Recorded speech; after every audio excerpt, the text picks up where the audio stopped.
Many thanks everyone for staying with us. We are still critically assessing the President Tinubu's call for calm and peace in Rivers State in respect to the crisis rocking the state. Some of the secretariat which have been burnt down by some of the agitators who probably are having a political misunderstanding right there. We've been joined by Seven Okoye, a former PDP House of Assembly aspirant who joins us from Lagos. He's a member of People's Democratic Party. Thanks so much for joining us tonight. We are concerned about how far your party is handling the situation in Rivers State because it looks that the silence of PDP has made Nigerians to feel that PDP is weak to handle a sensitive issue like this, that it looks that the party may lose out from Rivers State. What has been your concern at all of this? Well, thank you very much, Mike, for having me here tonight. Can you hear me? I hear you. Hello, can you hear me? Hello, are you there? Can you hear me? I can hear you. I can hear you. Go ahead, please. All right. All right. So thank you very much for having me here tonight. Well, the issue with the Rivers State, the party, the PDP, has not been quiet about it. Of course, build up to the local government elections, you could see a statement released by the party national public secretary condemning the actions of the judiciary, or I mean of the Federal High Court, condemning the injunction that was released, barring police from providing security for the elections, and insisting that the local government elections must hold. That alone will tell you that the party has been seriously in support of the governor of Rivers State. And as we speak, the governor of Rivers State, as of today, still a member of the People's Democratic Party. He's not alone. He belongs to a party that is very keen about governance. You know, it's just unfortunate that for the past 1 year of of the current governor of Rivers State's administration, we have experienced what I can call a political anyhow occasioned by the FCT minister and his supporters, which is very unfortunate. I mean, we've never had it this bad. We are a man who has left office, who still want to hold sway, who still want to hold on to power. It doesn't work like that, you know. So that's the current position right now. The party, the PDP, is not quiet. Yeah, of course, you could see even the last swearing in that was done on Sunday, the chairman of the PDP Governors Forum was there. That's to tell you that they have been rallying around the governor of Rivers State to give him support to ensure that he has a seamless administration so far. Thank you. Now, when we look at some of the political gladiators that are behind this, are those that are probably saying, if Mr. Wike, the former governor of Rivers State, has fallen out on his relationship with Fubara, why should the people of Rivers State have to pay so much in terms of the destruction of their secretariat, in terms of having to distort the peace and stability of Rivers State? What has been your utmost concern? Because on the other hand, in Rivers State, it looks that he is the leader of the party, and those that will tell you that he ought to be the governor who ought to be the leader of the party. Mike, it is unarguably so. The governor of a state, constitutionally, I mean, the party constitution is originally supposed to be the leader of the party. So I don't know what some persons are thinking, and I think that's the reason for all of these shenanigans and all of these fights in Rivers State as to who controls the leadership or the structure of the party in Rivers. I don't know why the former governor would not come to realize that the governor of the state is the leader of the party. In his time as governor, he wouldn't have allowed this happen. He was the leader of PDP at the time he was governor. And so what has happened? What's the difference between him the time he was governor and now that Fubara is governor? If he couldn't allow, or if he didn't allow people decide for him, or tell him that he would not be the leader of the party at the time, what has changed? Why does he still want to hold sway? Why does he still want to hold on to power? So it's unfortunate that we have people destroying government facilities, our government structures. And of course, you could see that today the governor has inaugurated a committee of judicial inquiry to look into that matter. And all of those persons who are involved in that nonsense will be brought to book and they will be prosecuted for it. I mean, the level of impunity occasioned by some persons in government is becoming something else. Why would you think because it didn't go your way, you want to destroy institutions of government? You want to destroy our critical infrastructures. It is unnecessary, and the governor should not take it lightly. I condemn it in totality. I condemn it in totality. Why all of this?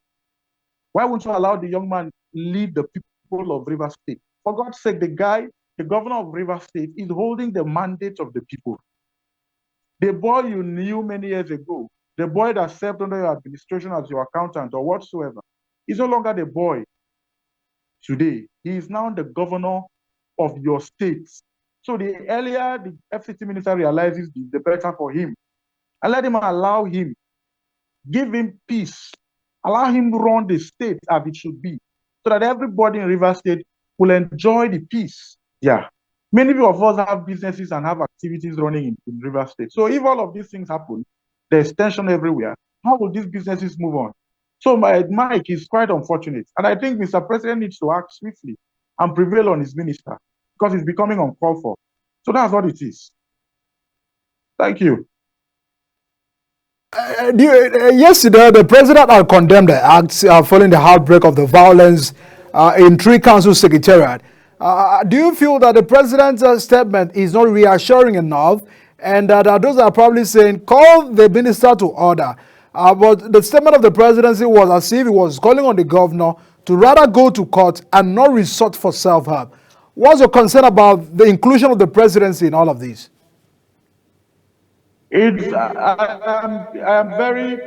very unhappy, so to speak, that the presidency has been quiet until yesterday that we saw a statement released by the presidential spokesperson, by Bayo Nanuga, where he made some statements and all. That is not enough. Mr. President himself should call the Minister of FCT to order. That is the only time I think there will be peace in River State. It's not enough to make a public statement. It is much more better to call your minister and tell him, leave the governor, leave him, let him run the state. He is a democratically elected governor, for God's sake. He's not an appointee of the government. He's a governor. Allow him run the state. If the governor had prevailed on the FCT minister before now, I don't think we would have had all of these things happening in the states. But why would the president even allow it to the point where young people will go to the streets, demonstrate and burn government properties before statements will be made? When injunctions were flying from different courts, trying to stop democracy. But as far as I'm concerned, the injunction that came from Justice Lifiu of the Federal High Court, Abuja, was to the occasion that will mar or has the propensity to destroy democracy. When all of these things were happening, why didn't the presidency make statements of calling on NJC to stop the nonsense, the judicial rascality perpetrated by some judges? It got to the point where people went into the streets destroying properties before the government made a statement. And the statement was not even directly to the FCT minister. You are now telling the governor. So that's the problem. It's looking as if the president is siding his minister, which is not supposed to be. And the governor has the power to do anything he needs to do in the state. So that's what it is. Like I said earlier, all of those persons who are involved in the destruction of the government properties, once they are caught, they will go in for it. Whoever is involved will go in for it. Nobody is above the law in this country. Just unfortunate that we have a system that is built on impunity. People do things and go away with it. Because you're in government, you have one or two positions, you're holding one or two positions in government. The level of impunity in this administration is something else. It's quite unfortunate, Mike. So that's the situation we found ourselves. So that's what it is. Thank you. All right, just before we continue to wrap it up, they are concerned about some persons who have probably said, yes, in as much as the governor is trying to do the right thing, but he must go in the right way. APP is now looking that they are in charge of the local government areas in Rivers State, 22 out of the 23 local government. Of course, And that those are probably saying, after now, what next? Is that not the governor also playing the double standard? Anti-party affairs was resorting to APP, the way to go for him in respect to managing the structure of the local government, and how responsive would all of this matter after the election? What next? Well, of course, after elections, you and I know that it's governance. It is governance. Everybody who got elected into the local government administration is ready for governance. Whether it is APP, whether it is PDP, whether it is APC, the concern of everybody who got elected into their respective offices is to deliver the dividends of democracy to the people of Rivers State. Of course, the people of Rivers State spoke in one voice. Gave the people the. It's not about the government of Rivers State. The political party is just a vehicle that drives you to an aspiration. It drives you to where you're going. It's not the end of it. If of course his party, the governor's party, withdrew from the election, they didn't participate. In fact, in recent times, I can tell you that the recent elections conducted in Rivers State could be adjudged to be the best. No security breach, even when the police said they were going from providing security. Fubara conducted a seamless election, It's a transition phase. So everybody is concerned about delivering democracy, delivering governance to the people, which is what is the concern of the governor. I'm not speaking for the governor, but I'm telling you, even as a layman, you know that after elections, what next, what follows after is governance. Good governance is what the people are yearning for. And that's what they spoke for. They voted massively for the APP. And today, they have been sworn in, and many of them went into their offices to start dispensing governance. So that's what it is. That's what it is. I've read in different public forums, different social media handles where people are saying that the elections will be upturned by the court, the elections will do that, the elections will do this, the elections will do that. Mike, let me tell you. Hello, can you hear me? I hear you. Mike, let me tell you, nothing will happen as the elections have been concluded. Elections are over. Everybody is now busy telling you that we want to do this, we want to do that. That's the position right now. All the judgments or orders from whichever court, like the previous speaker has said, some persons went for shopping for court orders, for judgments and injunctions from different places. All of those have been overtaken by events. They have been overtaken by events, my brother.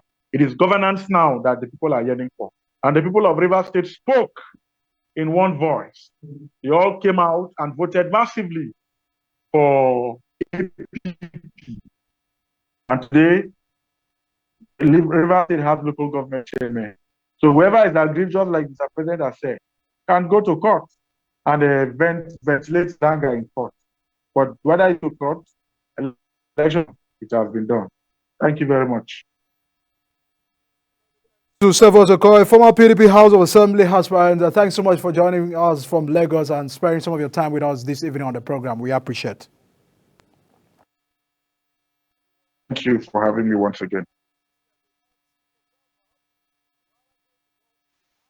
Issues concerning the faith and the litigations in Rivers State. That's the concern of the presidency, and we are still keeping track to how this can go. All what Nigerians are asking for the people of Rivers State is peace and stability in this regard. My name is Adikan Michael. That's the size of our program tonight. See you again tomorrow.